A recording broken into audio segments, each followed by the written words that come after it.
வணக்கம். நம்ம எல்லாருமே வாழ்க்கையில தேடுற ஒரு முக்கியமான விஷயம் மன அமைதி, இல்லையா? ஆனா அத அடையறது எப்படி நமக்கு தெரியுதா?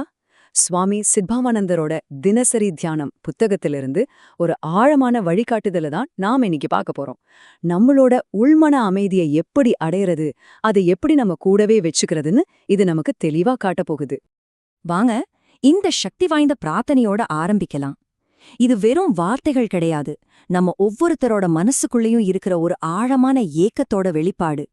உள்ளுக்குள்ள இருக்கிற அந்த கொந்தளிப்பு அடங்கி ஒரு நிரந்தரமான அமைதி வேணுங்கிற அந்த வேண்டுதல் தான் அமைதியை நோக்கிய நம்ம பயணத்தோட முதல் அடி. சரி, அப்போ அமைதிக்கு தடையா இருக்கிற உண்மையான காரணம் என்ன? அது தெரிஞ்சுக்க வேண்டாமா? வாங்க, முதல் பகுதிக்குள்ள போய் அது தெரிஞ்சுக்கலாம். இந்த தியான உரையில ரொம்ப முக்கியமான ஒரு வார்த்தை வருது. அதுதான் விலங்குத்தன்மை. இது என்னன்னா, நம்ம கிட்ட இருக்கிற கட்டுப்படுத்தப்படாத சில ஆதி குணங்களை குறிக்குது.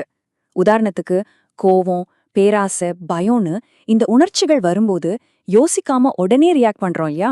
அந்த குணம் தான் இது. நாம ஆரம்பத்துல பார்த்தோமே உள்ள கொதிப்புன்னு, அதுக்கு மூல காரணமே இந்த விலங்குத்தன்மை தான்னு சொல்றாங்க. இந்த ஸ்லைட கொஞ்சம் பாருங்களேன். 2 தனித்தனி உலகத்தையே காட்டுது.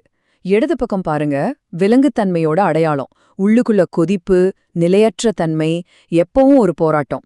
ஆனா வலது பக்கம் பாருங்க, சாந்தம், நிசப்தம், ஸ்திரத்தன்மை, அமைதி. நாம எந்த பக்கத்துல இருக்கோம், எந்த பக்கத்துக்கு போகணும்னு புரிஞ்சுக்கிறது தான் இதுல முதல் படி. அப்போ இதுல ரொம்ப தெளிவா ஒரு விஷயத்த சொல்றாங்க. என்னன்னா, இந்த விலங்குத்தன்மை நம்ம மனசுக்குள்ள தாண்டவம் ஆடிட்டு இருக்கிற வரைக்கும் ஒரு மனுஷனால அமைதியை அடையவே முடியாது. அமைதி வேணும்னா முதல்ல இந்த உள்மன போராட்டத்தை கையாண்டே ஆகணும். இதுல எந்த மாற்று கருத்தும் இல்ல. சரி, அந்த உள்மன போராட்டத்தை ஜெயிக்கிறதுக்கு வழி என்ன? இந்த தியான உரை வெறும் பிரச்சனைய மட்டும் சொல்லிட்டு விடல, அதுக்கான தெளிவான தீர்வையும் ஒரு செயல்முறையா நமக்கு தருது. அதத்தான் இப்ப நாம பார்க்க போறோம். இதோ அந்த 4 படிகள். முதல்ல நம்மளோட இந்த விலங்குத்தன்மை மேல நமக்கே ஒரு வெறுப்பு வரணும். 2வது, நேரடியா அமைதியை தேடி ஓடாம மேன்மையான குணங்களையும் நல்ல விஷயங்களையும் தேடி போகணும். 3வது, இந்த முயற்சியை ஒரு தடவை செஞ்சுட்டு விட்டுடாம திரும்ப திரும்ப புதுப்பிச்சுக்கிட்டே இருக்கணும். கடைசியா 4வது, அமைதியை முதல்ல நம்ம மனசால, அதாவது அறிவால புரிஞ்சுக்கணும். இந்த 2வது படி ரொம்ப ரொம்ப ஆழமான ஒரு விஷயத்த சொல்லுது. நாம அமைதிய துரத்தி பிடிக்கவே முடியாது. அது ஒரு பட்டாம்பூச்சி மாதிரி. நாம மேன்மைய, நல்ல குணங்களை தேடி போகும்போது அதோட விளைவா அமைதி தானாவே நம்ம கிட்ட வந்து சேரும். நாம எந்த அளவுக்கு நம்மள செம்மைப்படுத்திக்கிறோமோ அந்த அளவுக்கு அமைதி நம்ம வாழ்க்கையில நிறையும். அமைதியை அடையறதுக்கான வழிய பார்த்தோம். ஆனா அந்த அமைதி அப்பப்போ வந்துட்டு போனா போதுமா? இல்லையே. அது எப்படி நம்ம வாழ்க்கையோட ஒரு நிரந்தரமான பகுதியா மாத்துறது?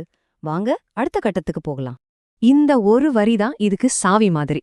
அமைதிய முதல்ல நம்ம மனசு, அதாவது நம்ம அறிவு கிரகிக்கணும்.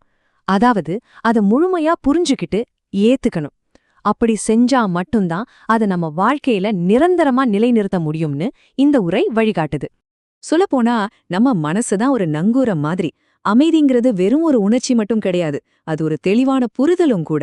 நம்ம அறிவை அதை ஏத்துக்கிட்டு நல்லா இறுக்கமா பிடிச்சுக்கும் போதுதான் வெளியே இருக்கிற எந்த சூழ்நிலையும் நம்மள அலைக்கழிக்காத உண்மையான நிலையான அமைதியை நம்ம அனுபவிக்க முடியும். இதுவரைக்கும் அமைதிய ஒரு மனநிலையா, ஒரு சைக்கலாஜிக்கல் விஷயமா பார்த்தோம். இப்போ இந்த உரையோட உச்சகட்டத்துக்கு வரோம். இங்க அமைதிங்கிறது அதையும் தாண்டி ஒரு தெய்வீகமான உண்மையா மாறுது. இங்க பாருங்க, அமைதிக்கு ஒரு தெய்வீக அந்தஸ்தை கொடுக்கப்படுது. தாயுமானவர் என்ன சொல்றாருன்னா, சாந்தம் ஒரு தேவதை மாதிரி. அந்த தேவதைக்கு நம்ம செய்யற அபிஷேகம் என்ன தெரியுமா? நம்மளோட அன்புதான். இத அமைதியோட உச்சபட்ச நிலைய காட்டுது இல்லையா? அந்த பாட்டுல துரியம்னு ஒரு வார்த்தை வந்துச்சு இல்லையா? அதுக்கு என்ன அர்த்தம்னா, நம்மளோட விழிப்பு நிலை, கனவு, அப்புறம் ஆழ்ந்த உறக்கம், இந்த 3 நிலைகளையும் தாண்டின ஒரு 4வது நிலை, ஒரு தூய்மையான பிரக்ஞை நிலை, முழுமையான நிசப்தமும் விழிப்புணர்வும் ஒரு சேர இருக்கிற உச்சம்.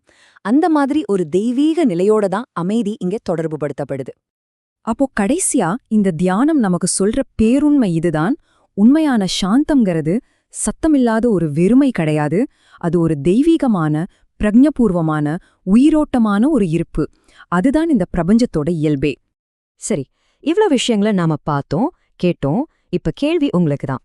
உங்க வாழ்க்கையில இந்த நிரந்தரமான அமைதியை கொண்டு வரதுக்கு நீங்க எடுக்க போற முதல் ஸ்டெப் என்னவா இருக்க போகுது? இத பத்தி கொஞ்சம் யோசிச்சு பாருங்க.